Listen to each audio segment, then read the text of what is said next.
다 같이 합장을 하시고 3기와 5개를 함께 독송하도록 하겠습니다. 읽으시면 됩니다.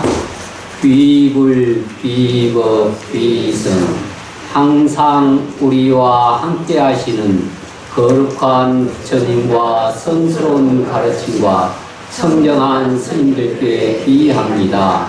불살생 생명을 상하지 않을 뿐만 아니라 자비심을 발하여 생명을 보호하겠습니다.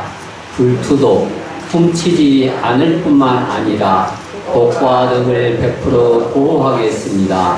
불사행 삿된 행을 하지 않을 뿐만 아니라 여포박의 삼업인 마음과 언어와 행동을 닦아 보호하겠습니다. 불망업 거짓말을 하지 않을 뿐만 아니라 진실과 긍정으로 환희롭게 보호하겠습니다. 불음죽 미혹되어 중심을 잃지 않을 뿐만 아니라 맑은 몸과 마음도 중심이 되어 보호하겠습니다. 합장 내리십시오. 오늘은 우울한 문제, 기도, 산재, 그 법회 날입니다. 제목은 이제 부모 운중경. 우리가 알다시피 우울한 문제는 아주 신통제일 오바리의 존자의 그런 어머니를 제도하는 그런 의식에서 천도가 됐는데, 간절한 선망 부모 및 유주, 무주, 고혼, 천도를 하는 백중의 큰 행사입니다. 이게 청정한 수행의 스님들 법력과 또 간절한 스님들의 원래는 우리가 해제 때, 백중 해제 때 자잘하고 있거든요. 부처님 당시부터 해왔던 이야기인데, 이 달밤에 그 자자하는 모습을 보면 굉장히 신심이 났다고 합니다. 그러니까 부처님부터 가장 어른 스님들부터 나의 신업과 의업을 보거나 듣거나 의심되는 부분, 여법치 못하고 계율에 어긋나는 그런 부분이 있으면은 대중스님들께서는 경책을 해 주십시오 하는 그런 의식이었습니다.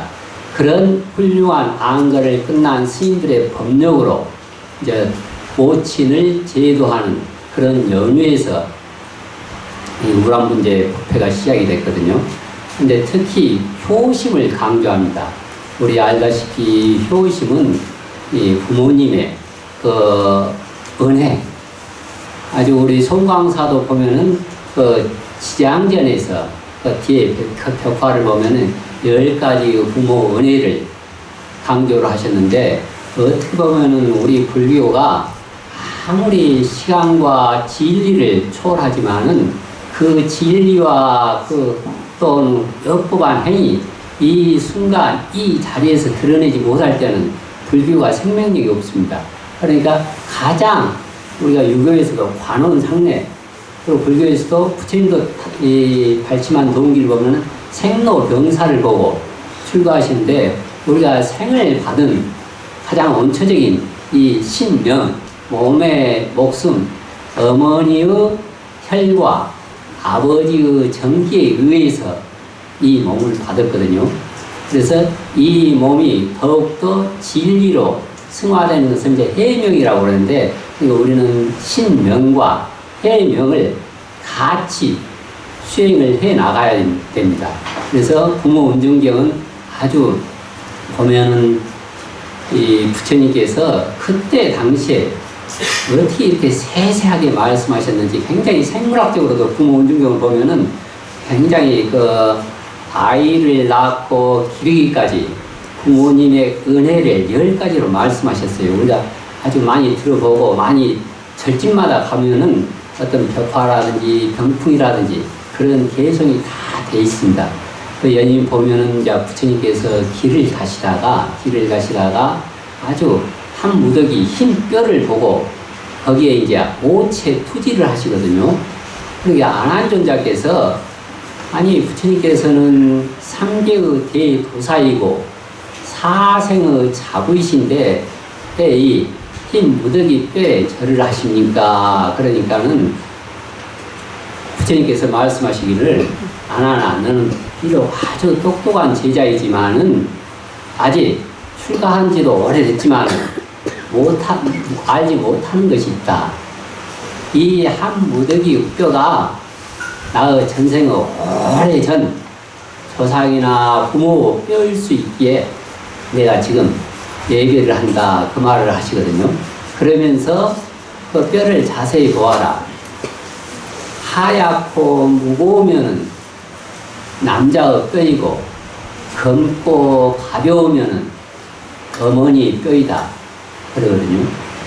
아니 그것을 살아있을 때는 어머니들은 연지라든지 군지라든지 좋은 옷을 입으니까 표시가 나고 아버지는 의관정대 해서 갓을 쓰거나 그래서 표시가 나지만은 어떻게 그 뼈를 보고도 알 수가 있습니까? 그래요. 그러니까 이제 그 부처님께서 이 어머니는 한 번 아이를 낳을 때마다 그 이제 부모운중경 경전에 그렇게 되어 있습니다. 서말 서대나 피를 흘린다는 거예요. 그리고 아주 엿없음 너말 이게 이제 용량의 기준은 틀리겠지만은 젖을 먹여서 키우기 때문에 그만큼 부처님의 은덕과 피할 바 없이 어머니의 부모님의 은혜도 무궁하시다는 그런 말씀을 하시거든요. 그러니까 어머니는 어떻게 보면은 우리가 보살 그러잖아요. 보살하게 되면 보살이라는 단어 우리나라에서 아기를 낳은 어머니들에게 주로 보살이라는 말을 많이 씁니다. 근데 이게 보살이라는 부처님의 경지에서도 아주 부처님 다음 가는 높은 경지이거든요. 근데 우리나라에서는 그것을 어머니들에게 많이 쓰셔요. 왜 그러냐면은 보살은 올, 백, 신업, 구업, 의업, 행주자 할 것 없이 자식들에게 중생들에게 뭔가 투자를 하는 거예요. 우리가 어머니가 보면은 밤중 새벽 2시가 되더라도 아기의 울음소리만 듣고도 바로 요구하는 바를 알잖아요. 밥을 먹다 아기가 똥을 싸더라도 엄마는 그 대변을 보고 물음똥인지 된똥인지 건강을 걱정하고 오히려 기뻐하거든요. 이제 그러한 자비심이 아주 24시간 할 것 없이 굉장히 중생에 대한 자비심, 그것을 우리가 현상적으로 드러나는 모습을 볼 때 보살이라는, 그냥 보살이 막연하고 또는 어떤 경전에서만 있는 그런 단어 같지만 그러한 모습을 보면 바로 보살의 삶이 바로 각인이 되는 거예요. 그러니까 그러한 자비심이 깊고 넓게 오랫동안 내 자식에뿐만 아니고 온 이웃에게 퍼지도록 이런 보살심을 내라는 그러한 또 바람이 있어서 보살이라는 단어를 그렇게 많이 쓰게 됩니다.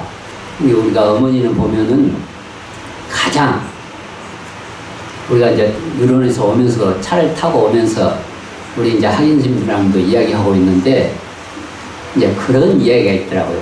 어머니는 가장 훌륭한 의사라는 거예요. 자기 아기의 웃음소리, 발걸음, 울음소리만 보면은 바로 아기의 상태를 알 수가 있거든요. 최고가는 의사예요.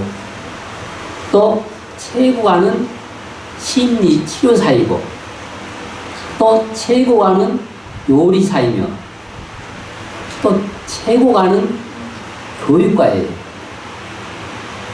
부모님의 교육은 자식을 가르칠 때 말로 가르치는 것이 아니잖아요. 우리 자식들은 어머니, 아버지의 신업과 구업, 의업을 보고 따라서 배우는 거거든요. 그래서 이제 모방교육이라고, 모방교육. 얘들을 말로 가르치면은, 그냥 우리 스님들도 똑같습니다.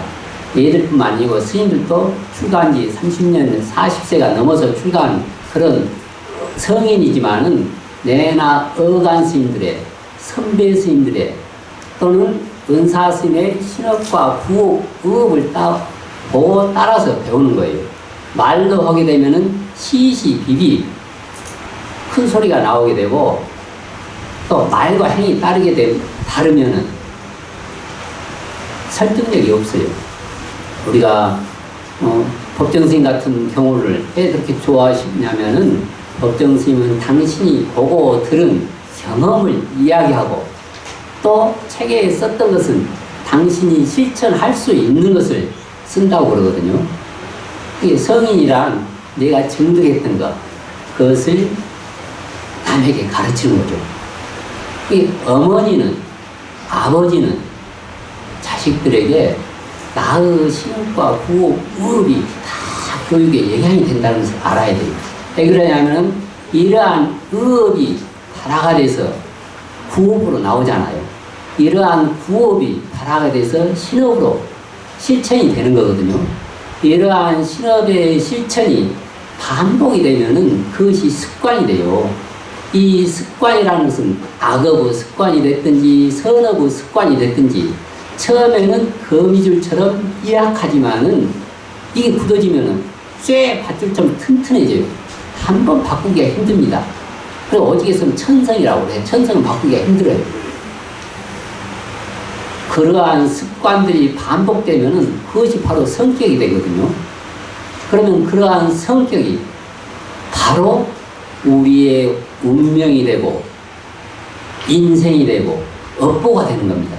그러니까 우리 불자님들은 당연히 이 연세에는 신업은 당연히 관조하는 것은 당연하지만 구업도 당연히 관조를 해야 돼요.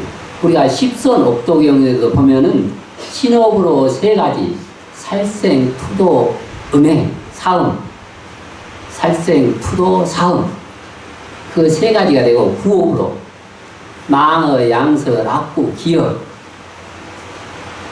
의업으로 탐진, 친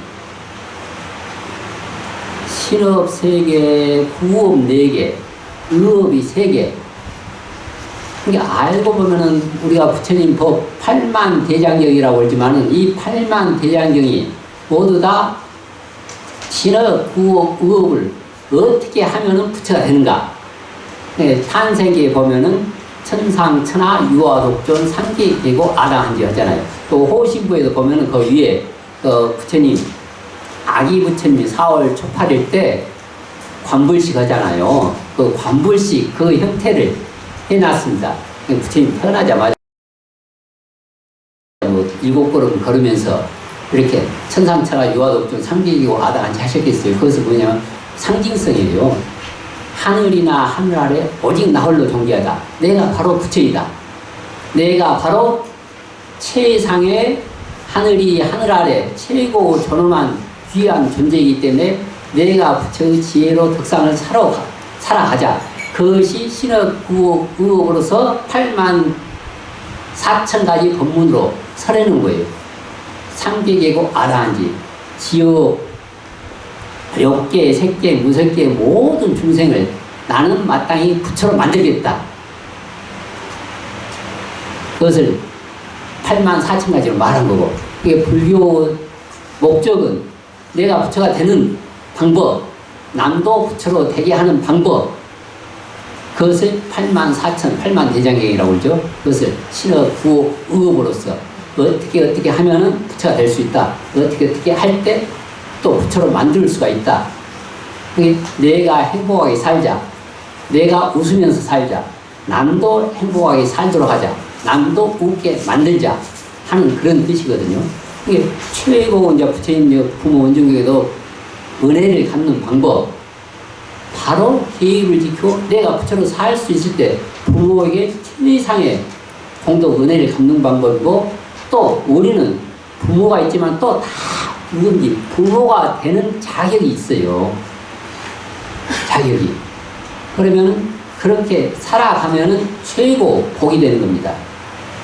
이게 저 절집에도 이런 말이 있거든요. 한 자식이 출가하면 부족이 승천한다. 그만큼 청정하게 영법하게 살 때 유주, 무주, 고혼, 우란 분절에 맞춰서 다 조상을 천도할 수가 있어요. 이게 공부를 잘하고 마음을 맑히면은 하루에 황금 한 대밥도 무난하게 소화를 시킬 수가 있지만은 공부를 잘 하지 못하고 계율을 지키지 못할 때, 역법하지 못할 때 흐르는 물 한 방울 소화할 수가 없다고 그러거든요. 그것은 꼭 출가인에게만 해당되는 게 아니고 우리의 제가 불자도 역법하게 살 때 가장 부모에게 호도하는 방법이고 가장 부모 도리를 잘하는 방법이고 자식에게 또 당당하고 떳떳한 그러한 삶을 살도록 가르치는 것이 부모 은중격입니다. 구체적으로 보면은 첫째 어떤 은혜가 있느냐, 그래서 이제 10가지로 나눴어요. 보면은 이제 회퇴수혼이라고 해서 첫 번째 보면은 임신에서 태중에서 지키고 보호하는 은혜. 보면은 거기 1번을 한번 같이 읽어보도록 하죠. 여러 금 내려오며 인연이 깊고 깊어 금생에 다시 와서 못해 못하겠네. 달수가 차가면서 5장이 생기었고 6달이 되어서는 3보다 더하였고 건이는 그때마다 찬바람 겁이 나니 오후노 생각 없어 이고도 볼이 많고 머리맛 거울에는 먼지만 가득하니. 여기 이제 구체로 경전에 보면은 아주 세밀하게 생물학적으로도 어떻게 보면 요즘 어떻게 현대적인 산부인과에서 하는 그런 의사가 말씀하는 것처럼 경전에 보면은 한 달째는 아주 부모님의 혈기와 정기가 맺히는 것은 아주 아침 이슬처럼 맺혔다고 그래요. 그것을 얼마나 잘 보존을 하고 얼마나 그때 햇빛이 나면 그냥 그 이슬은 떨어지잖아요. 초기에 그만큼 어머니들이 조심을 하고 근신하고 우리가 태교라는 것도 꼭 어머니와 아버지의 합방을 해서 결혼해서 그게 태교가 아니에요. 태교는 우리 불교적인 의식 법계관으로 보면은 아까 처음에 서두에 이야기했듯이 나의 신업과 구업, 의업이 다 법계의 중생에 영향이 가는 거예요. 그러니까 내가 지금 혹시 딸내미라든지 손녀 결혼을 하지 않았지만은 지금 이 순간 이 자리에서 나의 신업과 구업, 의업이 엮어오고 장엄하잖아요. 그러면 수승한 중원신들, 인연들이 내 주변에 인연을 기다리고 있습니다. 오직 했으면은 부처님께서도 정관왕과 마야부인, 부처님도 원래 40이 넘어서까지 자식복이 없었어요. 부처님도 도솔촌에서 인연을 기다리고 있었는데, 입퇴할 인연을 기다리고 있었는데 부처님의 지혜와 덕상을 감당할 사화세에 그런 중생들이 없어요. 우리 흔히 하는 말도 그러거든요. 산속에 공부하는 승려가 없으면은 국가에 재산감이 없다고 그래요.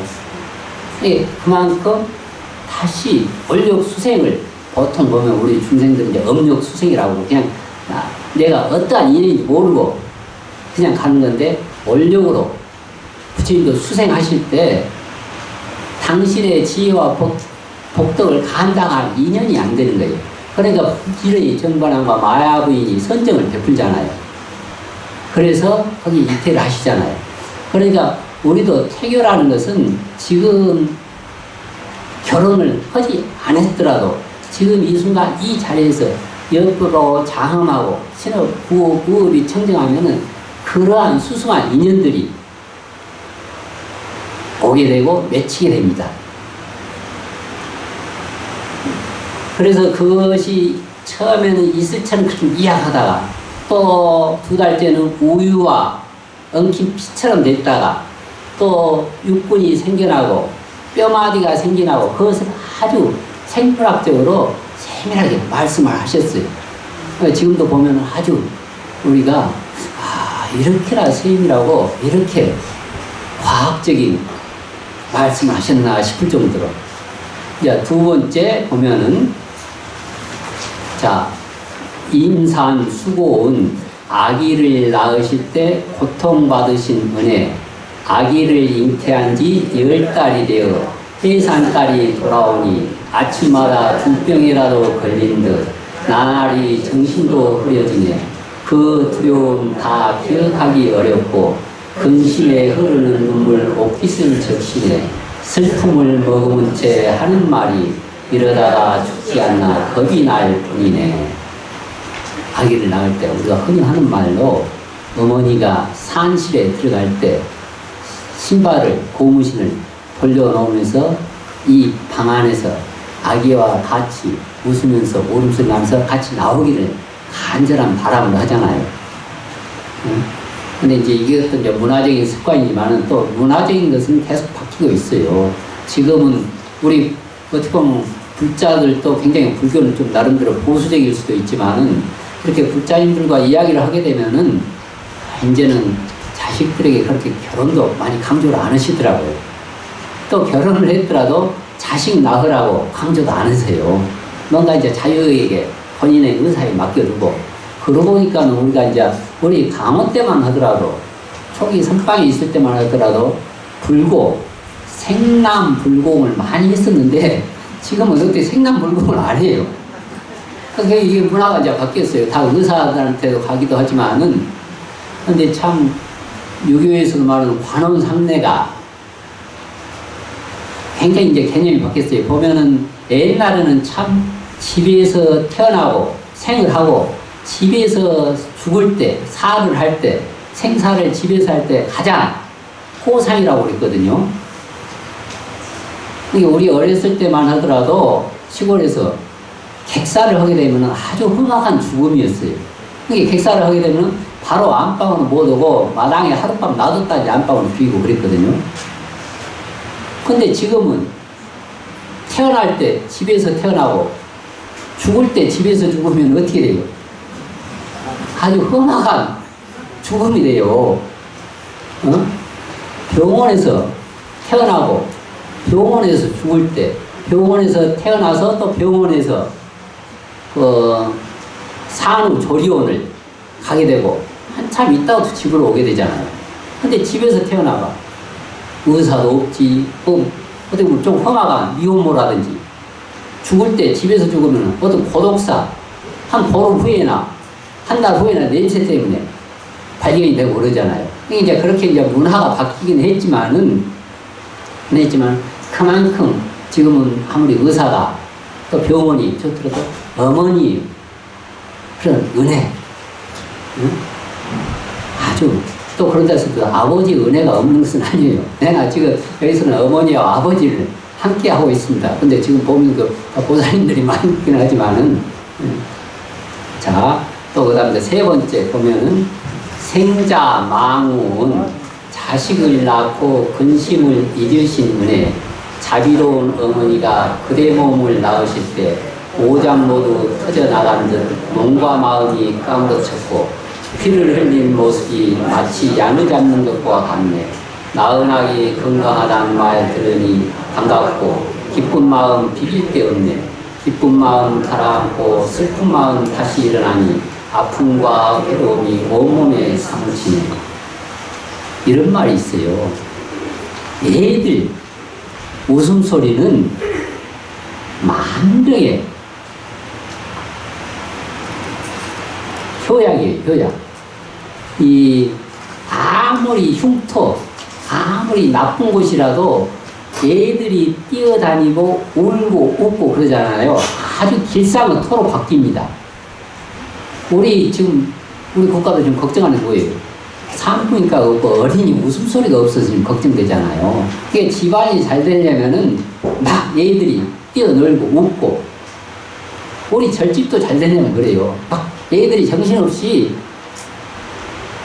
고음으로 울기도 하고 웃기도 하면서 어린이 법회가 잘 될 때 또 그래서 출가인이 많을 때 절집도 잘 되거든요. 절집도 근데 속과도 똑같아요. 애들이 웃게 되면은 애들이 울고 애들이 있으면 웃음소리가 나거든요. 근데 돈만 있어갖고 웃음소리가 안 나요. 애들이 있으면은 가장 길상의터가 됩니다. 혹 흉터일지라도 그저 애들 웃고 울고 뛰어놀면은 가장 그것은 길상의 좋은 터가 돼 최고 명당 자리가 됩니다. 그만큼 게 또 애들의 교육이 그만큼 더 중요해요. 자, 그 다음 보면은 인고 토광은 쓴 건 삼키고 단 건 뱉어 먹여주신 은혜, 부모님 은혜보다 더한 것이 무엇인가.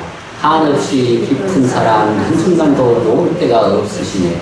단 것은 뱉어서 자식에게 먹이고 쓴 것만 잡수셔도 찡그러지 않으셨네. 지중하신 그 정을 어찌 합니까. 기쁘신 은혜에 슬픔만이 더합니다. 언제나 자식을 배불리 먹이고 어머니는 배고픔도 마다하지 않으셨네. 우리가 어머니의 은혜, 부모님의 은혜, 또는 한편으로는 이것은 생물학적인 부모와 어머니지만은 이것이 신명, 몸의 목숨뿐만이 아니고 해명, 지혜의 목숨. 그러면 우리 지혜의 목숨은 진리를 깨닫게 해주고 또 이렇게 불법의 인연을 맺도록 하진 이 스승의 은혜도 아주 중요해요. 그래서 이제 티베트 불교에서 같으면은 삼기여지만 사기여지나 사기. 스승의 은혜. 아주 스승의 은혜. 원래 은혜를 아는 사람이 은혜를 갖게 돼 있어요. 이게 지은 보은이라고 그래요. 알지자, 은혜은자. 보답할 보자, 은혜은자. 이게 은혜를 아는 사람이 은혜를 갚는 그런 안목이 생깁니다. 또는 지복이라고도 불고, 지인이라고도 불고, 이게 복을 아는 사람이 복을 갚을 수 있고, 이게 지복, 알지자, 지은, 은혜은자 우리가 그것을 그래야지 석복, 석은 그 은혜, 그 인연, 이러한 소중함을 아낄 수가 있어요. 그러니까 쉽게 말하면 이런 관음사의 청정한 법계 도량의 은혜를 알아야지 이러한 은혜를 더 아낄 수가 있잖아요.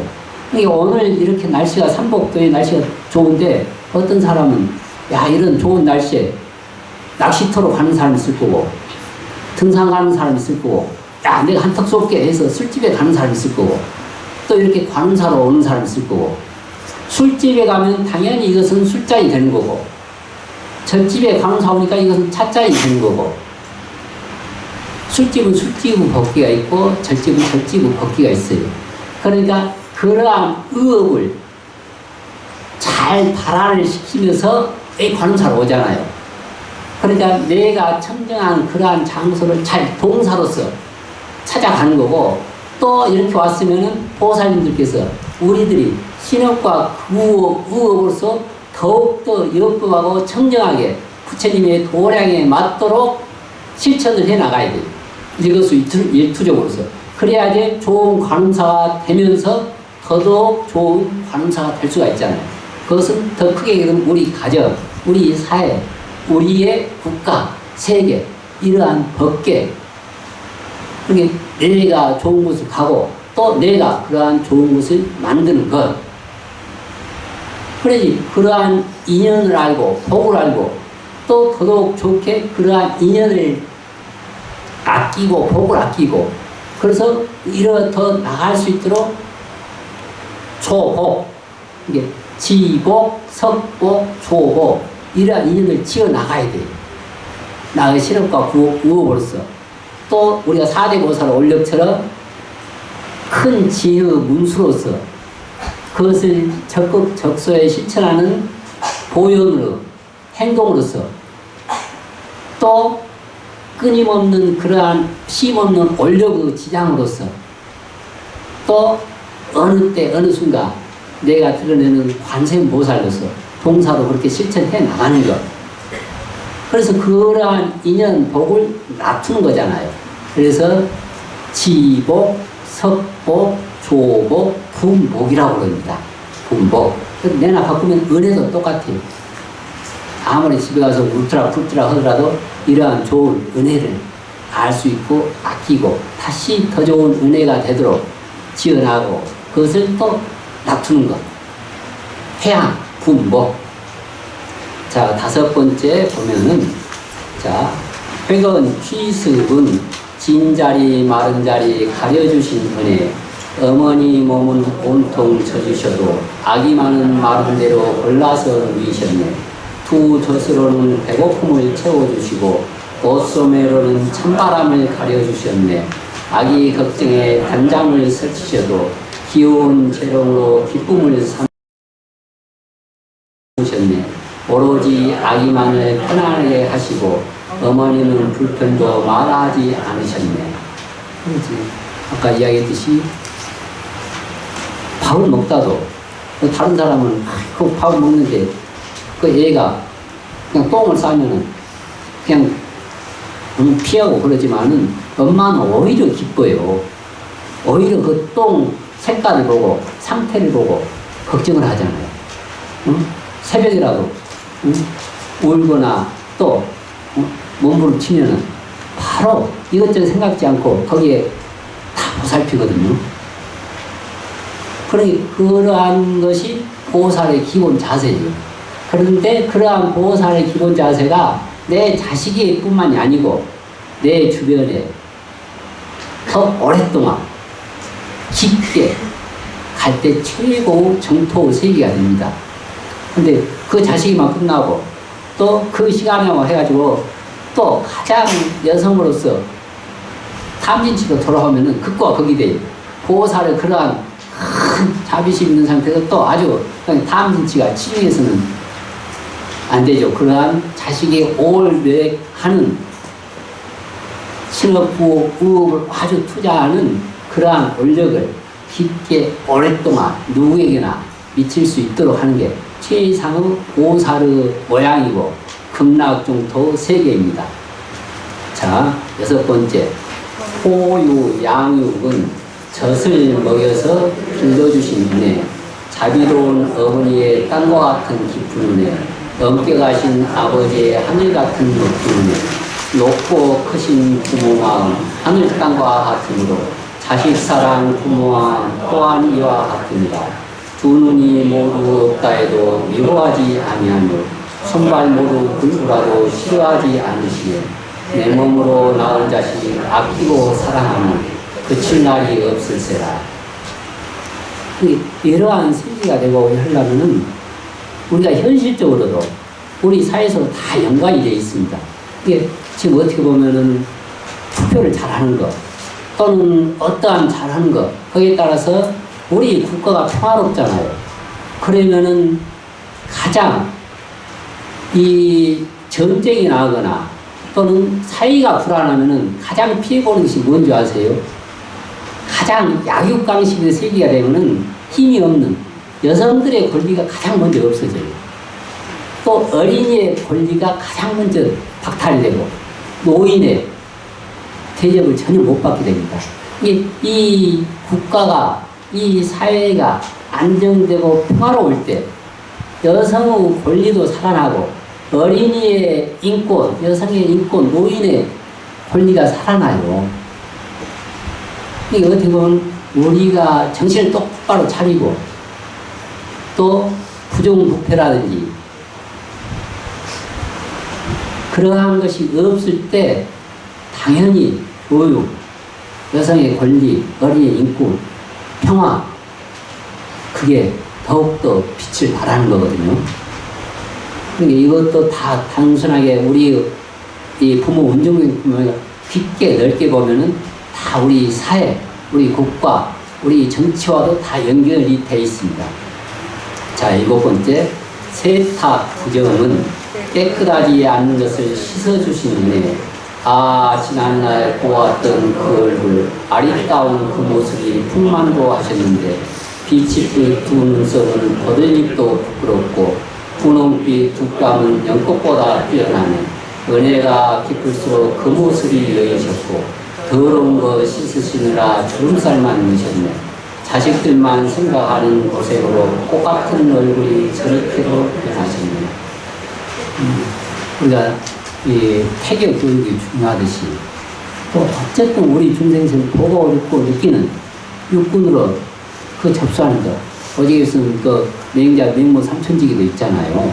우리 지금 어머니는 더욱더 그것을 강조를 하겠지만은 알다시피 처음에 맹자 어머니께서도 돈이 없으실 때는 자기 공동묘지 부근에서 그냥 허름하게 그냥 얼기설기 해갖고 살고 그러니까는 어린이가 맹자가 보고 듣는 게 내나 장례식 절차니까는 흉내를 쉽게 말해서는 그 장난감을 소꿉놀이를 하더라도 그냥 울면서 보고 하는 거, 허리 구부리고 지팡이 짚고, 그리고 여기에 저기에 제사 음식 얻어먹는 거, 그걸로 업을 삼잖아요. 그러니까 어머니가 걱정돼가지고 이렇게 키워서는 안 되겠다.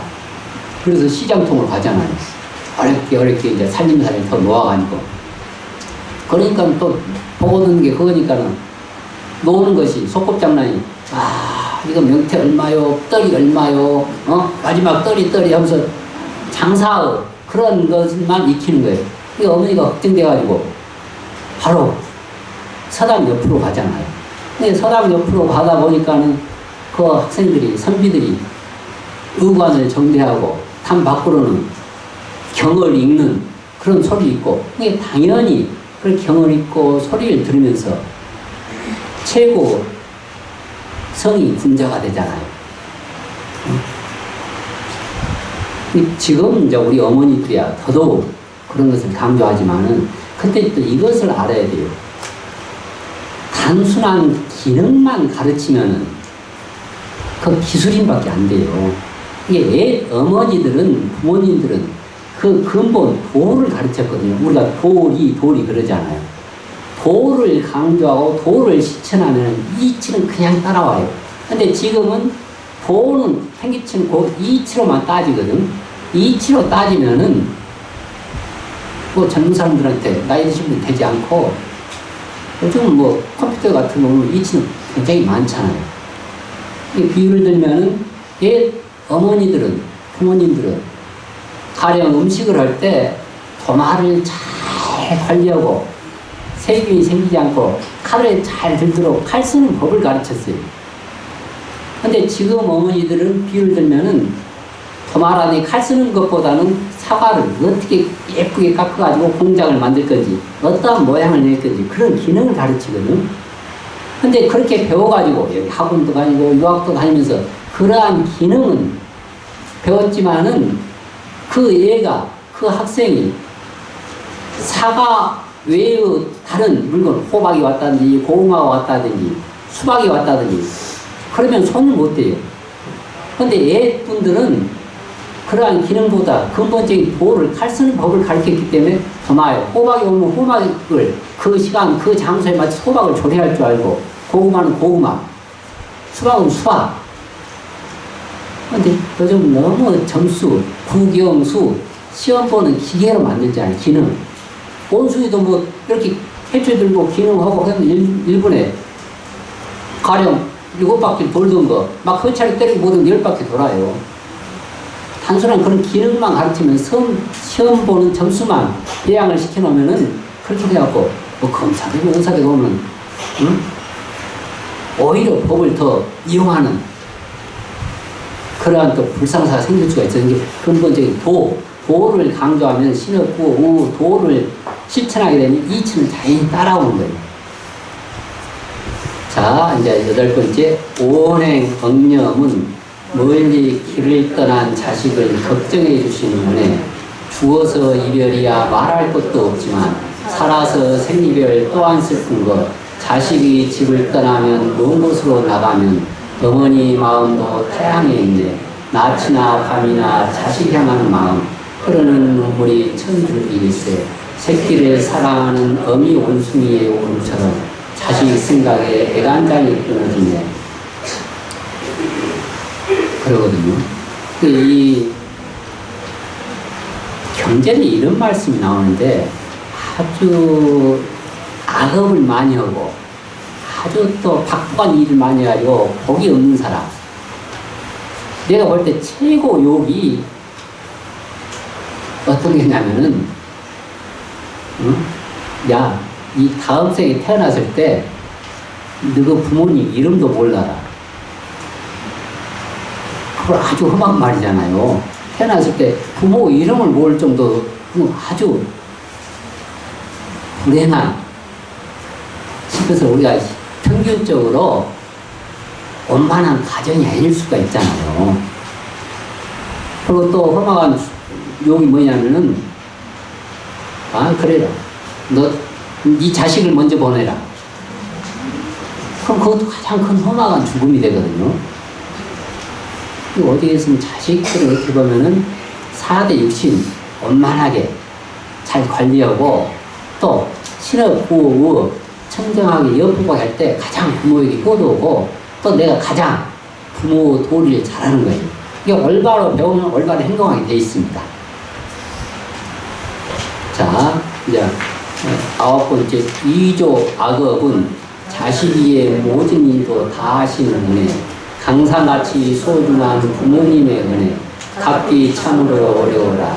자식의 괴로움을 대신 받기 원하시고 자식이 고생하면 어머니 마음 편치 않네.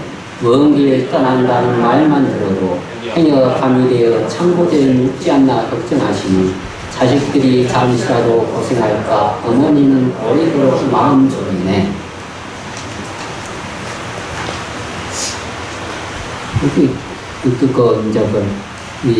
혹시 또 아버지의 은혜도 지금 여기 계속 어머니 은혜만 강조하지만은 내는 아버지의 은혜도 보면은 아버지 또 듬직해요. 아버지 보면은 저 개인적으로도 굉장히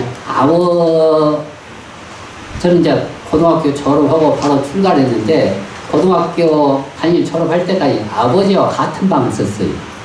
아버지와 그래서는 어떻게 보면 밤새도록 이야기했던 적도 많고 뭐 시골에 방이 많지 않잖아요. 뭐 동생들 어머니는 또 저쪽 방에 쓰고 이게 그러한 아버지의 가르침이 그때는 몰랐는데 지금도 언뜻은 10년, 20년 한참 전 30년 후에 아버지의 가르침이 이러한 거였구나. 어떻게 딱 개합이 될 때가 있어요. 인연이 될 때가 있고 저도 개인적으로 출가할 때 어쨌지만은 부친이 직접 머리를 깎아주셨거든요. 부친이 직접 머리를 깎아주셨는데 근데 내 개인적으로는 최고 스승이고 최고 가르침이고 그때 깎아주셨던 머리카락을 지금도 보관하고 있는데 내가 개인적으로 신심이 떨어지면 그 머리카락을 한 번씩 봅니다. 이게 보면은 어떤 남자들의 그런 자식 사랑은 또 아주 무거운 면이 있어요. 우리가 흔히 말로 대학 총장을 하셨던 박찬선 씨라고 있잖아요. 나는 62등이었다. 내가 그 수필을 보면서 굉장히 감동을 받았는데 원래 박찬선 씨가 대구 아주 산골짜기 소장농의 아들이었다고 그러거든요. 이게 지주 밑에서 농사를 지어갖고 5대5라든지 7대3이라 나눠서 이제 하는 소장농 아들이었는데 그래도 우리 부모님 세대 때는 자식 교육을 그렇게 지중하게 생각했잖아요. 그래서 그 어려운 살림에 대구로 유학을 보내셨다는 거예요. 그리고 이제 중학교 때 유학 가가지고 첫 방학을 했을 때 통신표를 받았는데 말 그대로 62등이었대요. 꼴등. 그러니까 도저히 그것을 아버지한테 줄 수가 없으니까 또 아버지는 까막눈이갖고 글을 못 읽는데 그러니까 1등으로 바꿔버렸어. 그러고 이제 집에를 갔는데 마치 또 그날 또 동네 아저씨 몇 분이 해갖고 집에서 이야기하면서 계시거든. 그래서 방학에 찬석이 왔냐? 그래서 이제 방학에 네가 왔으면 어디 통신표 내놔봐라. 그 옆집 아저씨가 그러는 거야. 그게 어쩔 수 없이 통신표를 내놓으니까 통신표 1등으로 돼 있잖아요. 우리 마을에 경사 났다고 우리 찬석이가 대구로 유학 가되면 1등을 했다고. 그러면서 이제 아버지 아들내미가 이렇게 1등을 했는데 잔치를 해야 된다고. 그런데 자기는 이제 고쳐는 그 마음 찔리는 게 있으니까 책가방 던져놓고 그냥 친구들이랑 놀다가 해걸음에 들어오는데 마을 사람들이랑 같이 하고 자기 집에 가장 큰 그때 없는 살림살에 어려운 건데 돼지를 잡고 있더라는 거예요. 그래서는 무슨 일로 이렇게 돼지를 잡냐고 그러니까 아버지가 기분이 좋아갖고 네가 1등 했다니까 지금 돼지 잡아갖고 마을 잔치를 하고 있다고. 그러니까 자기가 부끄러워가지고 진짜 빠져 죽으려고 강물에 뛰어들었다네요. 뛰어들었는데 또 오르고 다시 이제 힘 쪽 빠져고 집에 왔는데 그래가지고 대분심을 내서 공부를 하기 시작했다고 그래요. 그래가지고 결국 이 자격증 저 자격증 교수가 되면서 대학 총장까지 되셨잖아요. 그래가지고 이제 자기 아들 낳아가지고 그 아들내미가 이제 자기 중학교 때 그 나이 되니까는 이제 시골에 할머니 할아버지한테 갔는데 마치 이제 뭐 어머니 아버지랑 계시고 그러니까는 그때 엄마한테 이제 사실대로 이야기하려고 그때 엄마 그때 중학교 때 내 통시표 있잖아. 그렇게 하니까 아버지가 좀 마음이 있어서 계시다가 됐다. 지금 영식이가 손자 이름 대면서 듣고 있다. 됐다. 그러시더라는 거예요.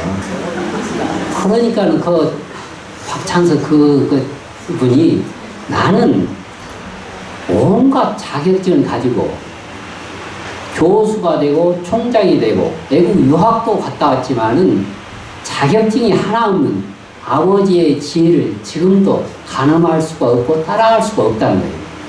그것이 바로 지혜거든요. 그것이 바로 도이고. 그것은 당신 나는 자격증 가지고 유학도 갔다 왔지만은 지금도 아버지의 그런 은혜, 지혜를 따라갈 수가 없습니다. 이게 최고 가는 스승이고, 그러니까는 부모님은 최고 가는 교육가이고, 어머니 최고 가는 병원 의사이며, 요리가이고, 심리 상담가이면서 또 24시간 월급도 없이 부지런하게 그 보살도를 실천하잖아요. 그러니까 어머니의 부모님 은혜도 있지만 내가 또 우리는 또 누구든지 다 부모님이 되잖아요. 또 우리는 출가한 사람은 결혼 안 했지만 해명, 스승은 그런 역할을 해야 되잖아요. 그것이 바로 최고 우수한 분전에 맞춰서 효소하는 방법이에요. 자, 그래서 이제 10번째, 구경연미는 목숨 다하는 날까지 사랑해 주시는 은혜, 부모님 은혜 깊고도 무거워 베푸신 크신 사랑, 그칠 날이 없네. 앉으나 서나 자식 생각 끊임없고 멀거나 가깝거나 마음은 언제나 자식이 가있네. 자식 나이 80이 되어도 100살 어머니는 여전히 걱정하시네. 이 큰 사랑은 언제나 그치나 목숨이 다하리라 비로소 끝나리라. 부모님의 은혜, 또 스승의 은혜, 내가 그렇게 해 나갈 때 올바로 배우면 올바로 행동한다. 우리 법정스님께서 우리 행자 때 강의를 하셨는데 누차 강조하셨던 게 출가 수행자에게 게으르고 타성이 되고 나태하면 가장 출가의 생명이 끊어지는 거다. 도의는 따로 없다. 계율, 이게 얼마나 부처님 계율에 맞는지, 이가 육군이 얼마나 안정되고 집중하는지, 부처님이 지혜에 맞는 경전을 말씀하시는지, 그러면은 바로 그것이 도인이고 도인이 절로 찾아오고 또 가장 주인답게 사는 방법이에요. 그리고 이제 그 마지막에 주요 수미, 우리 지금 요 송강사 지금 백화전에 지향전 뒤에 백화전 있는데 그 송강사 지향전 뒤에 백화에 보면은 그렇게 나와 있습니다. 또 주요 수미, 부모님을 얻고 수미산을 돌더라도 은혜를 갚을 수 없다. 왼쪽 어깨에 아버지를 얻고 오른쪽 어깨에 어머니를 얻고서 살갗이 닳아 뼈가 드러나고 뼈가 닳아서 골수가 드러나도록 수미산을 돌아 100,000번을 지나치더라도 깊은 은혜는 갚을 수 없으리. 그렇게 이제 보면은 아주 그 벽화가 아주 이쁘게 또 아주 그 부모 운경을 잘 들으면서 아주 잘 그려놨어요. 한번 유심히 뒤로 한번 보세요. 그러면은 아주 송강사 경치를 딱 그때그때 그려놓으면서 이런 개성을 쭉 써놨습니다. 그리고 이제 마지막에 그러면은 그러한 부모님 은혜가 막중한데 그러한 부모님을 은혜를 어떻게 갚을 수 있습니까? 울면서 안한조자 제자들이 그렇게 하니까 이제 부모 시임은 부모님의 깊은 은혜를 갚을 수 있는 방법 했잖아요. 거기를 같이 또 읽어보도록 하겠습니다. 이때의 대중들이 부처님께서 말씀하시는 부모 깊은 그 이야기를 듣고 슬피 울면서 부처님께 여쭈었다. 세존이시여, 지금 저희들은 막중한 죄인이올시다. 어떻게 하면 부모의 깊은 은혜를 갚을 수 있겠습니까? 세존께서 제자들에게 말씀하셨다. 부모님의 깊은 은혜를 갚으려거든 부모를 위하여 이 경전을 쓰고 읽고 외우며 부모를 위하여 죄를 참여하고 공양하며 부모를 위하여 제기를 받아 지니며 보시하여 복을 지을 것이니 만일 이런 행을 행하면 후도하는 자식이라 할 것이다. 그때 하늘 천신과 사람과 아수라들이 부처님의 설하신 바를 듣고 모두 크게 기뻐하면서 본 것 같다. 원래 참회는 신업과 구업으로서 참회를 할 때는 가장 가능하면은 나의 허물이 있으면은 가장 빨리 참여하는 게 가장 효과가 큽니다. 이게 오늘 허물이 있으면 오늘 바로 참여하는 게 가장 효과가 커요. 복도 많고. 가능하면 나를 넘기지 말고, 달을 넘기지 말고, 해를 넘기지 말고, 바로 참여하는 거. 그리고 또, 참여는 직접 참여하는 게 가장 효과가 큽니다. 직접 참여는 뭐냐면, 내가 이분에게, 남편에게 허물이 있고 잘못했으면 남편에게 허물 참여를 하는 게 가장 효과가 커요. 그냥 부처님한테 참여하는, 이게 아는 것보다 낫겠지만, 옆 사람에게 참여한다거나 부처님에게 참여한다거나, 그것도 이제 효과는 있죠. 그렇지만 직접 참여하는 것이. 그리고 또, 나의 신업 의업으로서, 구업으로는 참여한다면서 의업으로는 꼭 하고 있어가지고, 다음 기회가 오면은 내가 다시 어찌 해야지 하는 그런 악심을 품고 있다든지, 또 의업으로는 내가 잘못했다 하면서 구업으로 드러내지 않는다든지. 그러니까 뭐냐면 의업으로 참여를 하면서 구업으로 드러내고 또 신업으로 이렇게 뭐 물건이다 하나 더 줄 때 아주 수승한 참여가 됩니다. 자, 그 밑에 이제 같이 한번 읽어보도록 하겠습니다. 계자 불신, 율자 불행, 경자 불어, 선자 불신. 계는 부처님의 신체이고 율은 부처님의 행동이며 경은 부처님의 말씀이고 선은 부처님의 마음이다. 상구로리 화능생 진리를 따르며 이웃과 더불어 부처가 되겠습니다. 유심정토 자성미타 내 마음이 극락정토 내 성품이 안타불. 이걸로 법회를 마무리하도록 하겠습니다. 우리 다 같이 성불하도록 합시다. 성불합시다.